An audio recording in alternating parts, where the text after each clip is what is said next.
There are three ways of accessing the foreign exchange market. There is dealing directly with the market maker, there is going through a broker, or there is trading through an ECN, an electronic communications network. The retail foreign exchange business has generally used the brokers or the ECNs to mediate between the retail trader and the market makers, generally banks. The brokers and the ECNs, in order to sustain their businesses, have to put either a markup or an explicit brokerage on the market maker's rate. The Mahi model is to take the experience that we gained in the interbank community, inform the rate and engage with the retail trader directly, taking that layer of brokerage or markup out of the equation. So the retail client will trade with us, we'll take that risk into our book, and then we hope that somewhere down the track another client will be coming in an opposing direction and will want to buy from us. So effectively we're linking the seller and the buyer up and just mediating between them, but over time. Now, for us to be able to do that, we must be prepared to take the first trade into our book.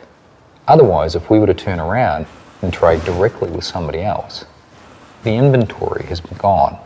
There's no prospect of us actually earning a bid-offer spread when the buyer comes in the other direction. So we're taking risk into our book, but only in order to be able to link buyers and sellers up over time. There's a fear, uncertainty and doubt thing that some people will try and tell you about market makers, which is that they are trading against that first client, that they have an opposing interest to that first client.